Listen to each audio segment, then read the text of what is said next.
Bharatiya Janata party की 40+ सरकार बनी। जैसे मैंने कहा कि बहुत चुनौतियां थी। सबसे बड़ी चुनौती हमारी बेरोजगारों की थी। बेरोजगार रोज आंदोलन कर रहे थे, साहब सरकार ने रोजगार के अवसर नहीं दिए हैं। देखो, जब पुष्कर जी बने मुख्यमंत्री तो उन्होंने सबसे पहला संकल्प लिया। उन्होंने कहा था कि मैं यूसीसी इस प्रदेश में लागू करूंगा, यूनिफॉर्म सिविल कोड आएगा। तो उसी यूनिफॉर्म सिविल कोड के साथ साथ उन्होंने कहा कि मैं कम से कम प्रदेश को नकल विहीन प्रदेश बनाऊंगा। मैं चंद्रसिंह गजू से देवभूमि टुडे में आपका स्वागत है। 23 मार्च ये वो दिन है जब 3 महान क्रांतिकारियों को शहादत दी। 23 मार्च 1931 सरदार भगत सिंह, राजगुरु और सुखदेव को अंग्रेजों ने फांसी के फंदे पर लटकाया। लेकिन आज बात उस क्रांति की, उन क्रांतिवीरों की नहीं होगी।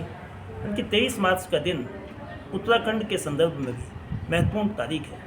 23 मार्च 2022 यानी कि आज से ठीक 2 साल पहले भारतीय जनता पार्टी ने लगातार दूसरी बार प्रदेश में सब जीत हासिल की थी। और उसके बाद पुष्कर सिंह धामी मुख्यमंत्री बने थे। यद्यपि वो 6 माह पहले जुलाई 2021 में भी पहली बार मुख्यमंत्री बने और उसके बाद 23 मार्च 2024 को दूसरी बार मुख्यमंत्री पद की शपथ ली। और अब चूँकि चंपावत जिला इसलिए भी महत्वपूर्ण है कि मुख्यमंत्री का ये निर्वाचन क्षेत्र है, तो इन 2 सालों में उत्तराखंड में क्या हुआ और चंपावत जिले में क्या हुआ। चूँकि चंपावत को उत्तराखंड का पहला मॉडल डिस्ट्रिक्ट बनाने के दावे किए जा रहे हैं, उसकी शुरुआत करने के लिए कुछ काम भी हुए हैं। स्वदेश दर्शन का काम हुआ है, हवाई सेवा शुरू की गई है। इसके अलावा यहाँ ऑल वेदर रोड के साथ रेल सेवा का विस्तार हुआ है। उद्योग धंधे यद्यपि अभी नहीं हैं, लेकिन सरकार की ओर से दावा किया जा रहा है कि वो इन्वेस्टर समिट के जरिए पूंजी को निवेश करके पलायन को रोकने के लिए एग्रीकल्चर सेक्टर, पशुपालन का क्षेत्र और तमाम वो क्षेत्र जिससे ग्रामीण इकोनॉमी ग्रोथ हो, पलायन रुके, गांव फिर से आबाद हों, तो उन योजनाओं को शुरू करना चाहती है। पहला जो साइंस सेंटर है चंपावत जिले का, उसका शिलान्यास भी फरवरी महीने में हुआ है।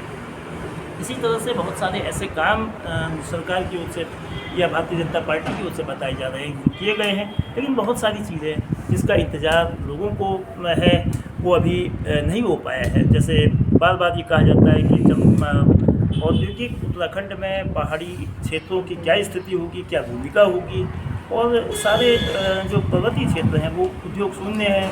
रोज़गार को लेकर बहुत ज़्यादा अपेक्षा जो युवाओं की थी, जो बेरोजगारों की थी, वो अधूरी रही है।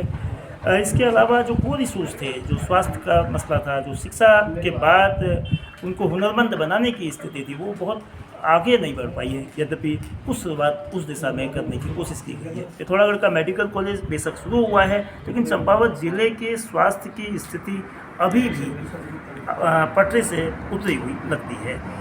ये कई आरोप कांग्रेस पार्टी या विपक्ष की ओर से भी लगाए जाते रहे हैं कि जो दावे, जो वादे किए हैं, सबसे बड़ा वादा जो भारतीय जनता पार्टी की सरकार ने किया था 2017 में कि लोकायुक्त की नियुक्ति का 100 दिन के भीतर जब सरकार में आने की, लेकिन वो आज तक पूरा नहीं हुआ है। इसको लेकर काफ़ी तरह की टिपुल टिप्पणी की जाती रही है, यहाँ तक कि वो मामला कोर्ट ने भी सरकार को फटकार लगाई थी। यूसीसी जो सरकार जो भारतीय जनता पार्टी की सरकार है, उसका कोर इशूज रहा है। 2022 के घोषणा पत्र में इस बात को कहा गया था यूनिफॉर्म सिविल कोड, अब चूँकि वो राष्ट्रपति के द्वारा मंजूरी उसको मिल चुकी है, केवल नियमावली का इंतजार उसका है और चुनाव के बाद यानी कि आचार संहिता समाप्त होने के बाद वो लागू हो जाएगा।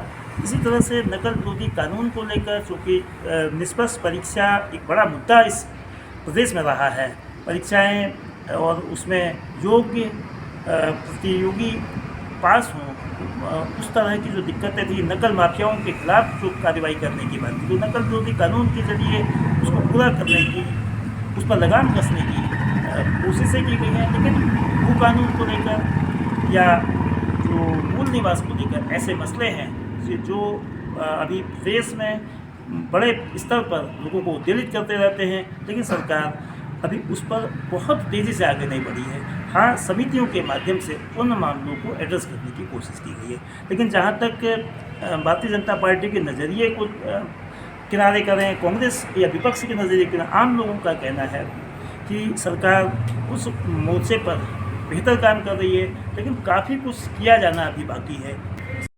तो अब 2 साल पूरे हो गए हैं बीजेपी के सेकंड टर्म की, 2017 से भारतीय जनता पार्टी सरकार में।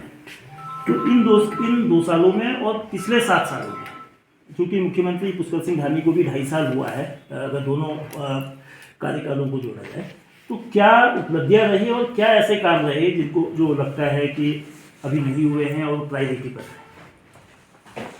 देखिए, पहली बात तो ये है कि इन 2 वर्षों के अंदर जो हमने जनता के सामने वादे किए थे, उन सभी वादों को क्रमबद्ध तरीके से हम लोगों ने प्रारंभ किया है। जैसे हमने अपने संकल्प पत्र में कहा था कि हम लोग सरकार बनते ही पहली कैबिनेट में यूनिफॉर्म सिविल कोड लाएंगे।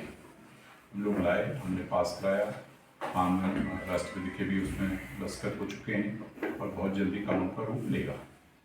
इसी तरह हमने कहा था कि रोजगार की दृष्टि से हम लोगों को बहुत तेजी से आगे बढ़ना है और जितने भी सरकारी पद खाली हैं उनको भी भरेंगे, प्राइवेट सेक्टर को भी और अधिक कैसे रोजगार दे सकता है सशक्त बनाएंगे, और जो सेल्फ एम्प्लॉयमेंट का क्षेत्र है उसमें भी बजटीय प्रोविजन ज़्यादा करेंगे। तो इन तीनों क्षेत्रों में हमको कामयाबी मिली है।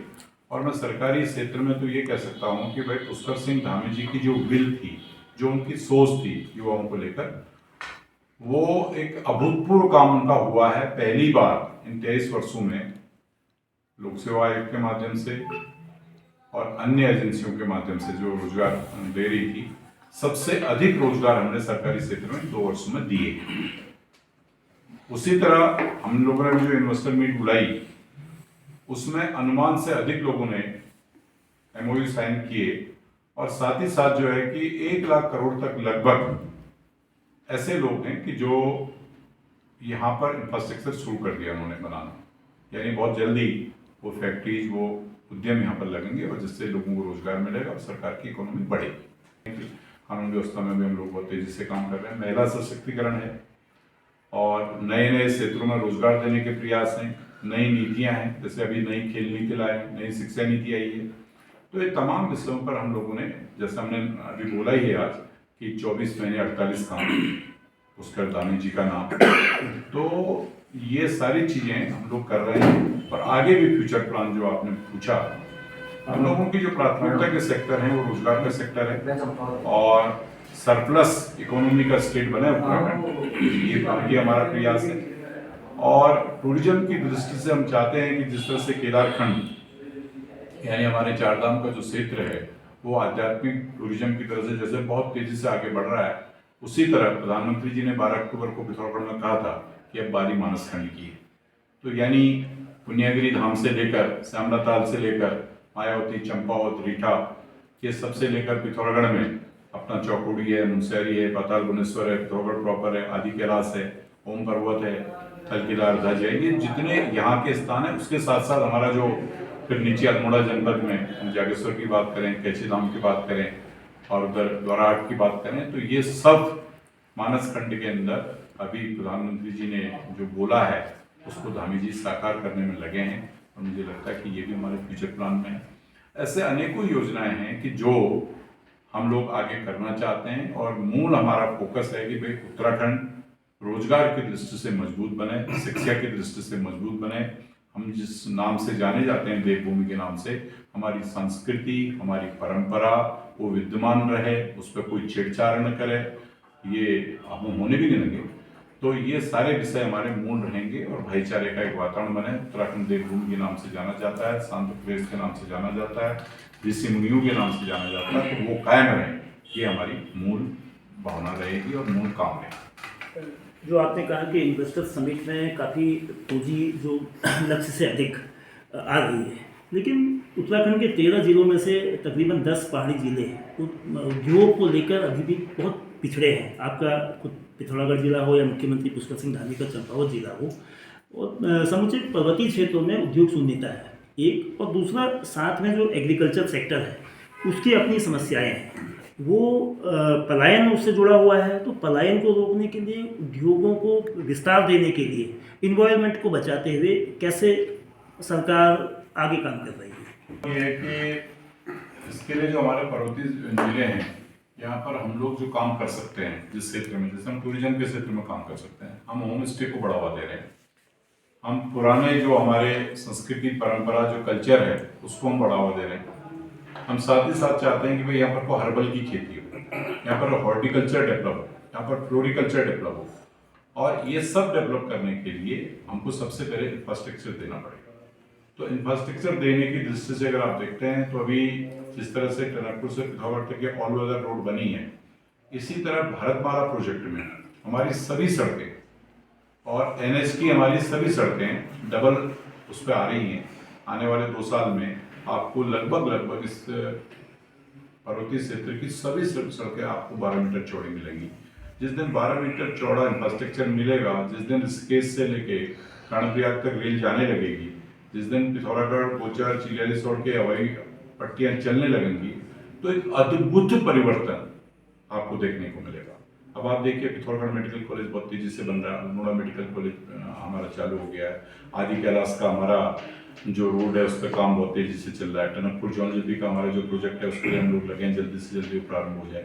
यानी इंफ्रास्ट्रक्चर जब हम देंगे तब जो आपने कहा कि पर्वतीय क्षेत्रों का पलायन है, पर्वतीय क्षेत्रों का रोजगार है, पर्वतीय क्षेत्रों की शिक्षा है, पर्वतीय क्षेत्रों का स्वास्थ्य है, ये तभी ठीक हो सकता है कि जब हम इसको देंगे। बल्कि हम तो एक बात और भी सरकार से निवेदन कर रहे हैं कि जितने जिला मुख्यालय हैं, जिला मुख्यालय के सराउंडिंग आप कम से कम 20 से लेकर के 30 किलोमीटर की एरिया को इस तरह से कवरेज कर दो कि जिला मुख्यालय टू 30 किलोमीटर जो डिस्टेंस है वो 15 मिनट की रहनी चाहिए।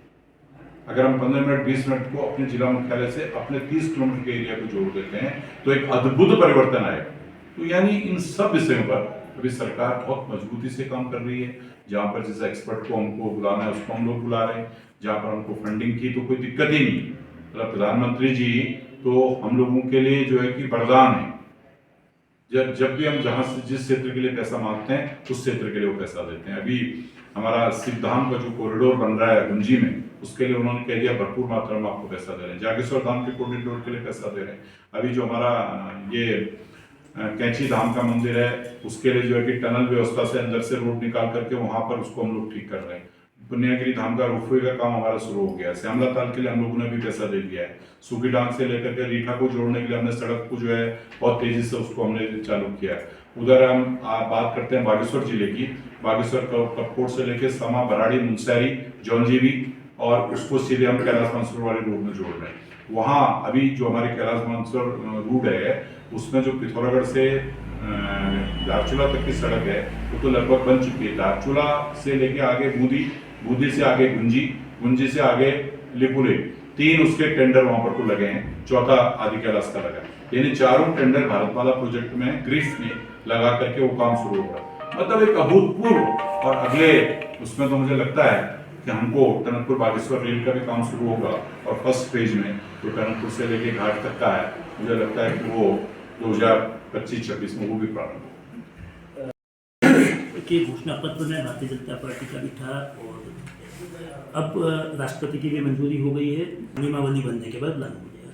लेकिन 2017 के घोषणा पत्र में जो बात कही गई थी कि 100 दिन में लोकायुक्त लाएंगे, लेकिन वो लोकायुक्त 7 साल बाद भी और हाईकोर्ट, नैनीताल हाईकोर्ट के निर्देश के बाद भी उसमें देरी हो रही है। तो लोकायुक्त लाने में सरकार क्यों पीछे है? देखिए, पहली बात तो मैं आपको बताऊं कि 2 साल की सरकार में किसी भी क्षेत्र में जहां पर कोई भ्रष्टाचार हुआ है, जहां पर नियम विरुद्ध काम हुआ है, कड़ी से कड़ी सजा और भ्रष्टाचार करने वाले लोगों को जेल की सलाखों में किस तरह से डाला जा रहा है, किसी के साथ कोई रियायत नहीं। तो हर किसी को जो भी सरकारी धन का दुरुपयोग कर रहा है, जो कि सोसाइटी के पैसे का दुरुपयोग कर रहा है, जो लोगों के साथ अन्याय कर रहा है, उन सबको जेल में डाला गया है। और प्रदेश में भ्रष्टाचार को रोकने के लिए पहले भी हैं, अब भी बन रहे हैं और आवश्यकता पड़ने पर तो आपने देखा कि कई ऐसे बिल्डर्स थे, जैसे बिल्डास था देहरादून में, उसकी सीबीआई जांच करा दी सरकार ने जेल में। उन्होंने कहा तुमने कैसे इस तरह के काम किए। तो सरकार कहीं भी भ्रष्टाचार को लेकर के कोई कोताही नहीं बरत रही है और पुष्कर सिंह धामी जी का लक्ष्य है कि भ्रष्टाचारी का स्थान जेल के अंदर होगा, उसको हम जेल में डालें। तो जो मूलभूत को लेकर जमीन भूकानून को लेकर जो बात चल रही है उसको लेकर भी सरकार जो प्रदेश के हित में प्रदेश की जमीन को लेकर और प्रदेश के नागरिकों के हितों को लेकर कोई ठोस राय या ठोस नीति नहीं बना पा रही है और केवल लटकाने वाली नीति काम उस पर चल रहा है, ऐसा विपक्ष का कहना है। विपक्ष करता कुछ नहीं है, विपक्ष तो शून्य हो चुका है। विपक्ष की हम क्या बात करें जो 5 लोकसभा प्रत्याशी नहीं दे पा रहा है। जिस पार्टी ने देश के अंदर 60 साल 65 साल राज किया हो, 100 साल पुरानी पार्टी है, आज ऐसी स्थिति होगी कि 5 लोकसभा के प्रत्याशी तय नहीं कर पा रहे हैं, दे नहीं पा रहे हैं, वो विपक्ष है। लेकिन जो आपने कहा भूकानून की बात या मूल निवास की बात, ये सारे विषयों के लिए कमेटी बनी है।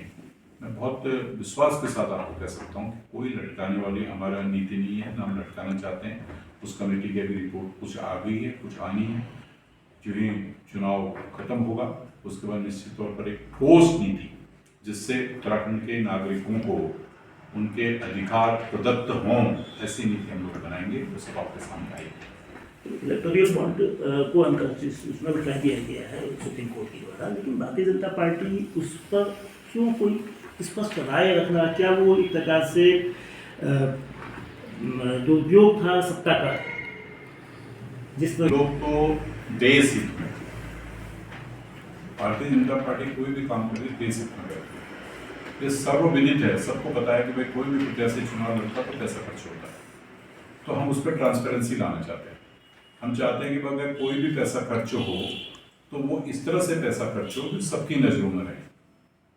अगर भारतीय स्टेट बैंक में कोई व्यक्ति पैसा जमा कर रहा है तो निश्चित तौर पर वो पैसा वही जमा होगा जो उसका व्हाइट मनी होगा, काला धन नहीं हो सकता है।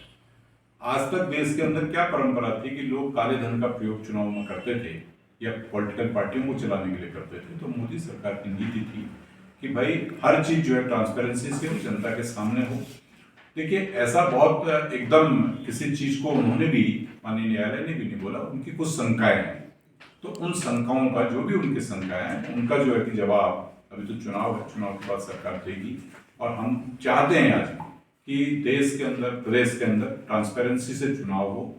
जो भी पैसा देता है वो बैंक के थ्रू दे, जो भी पैसा देता है वो इनकम टैक्स पेड पैसा दे।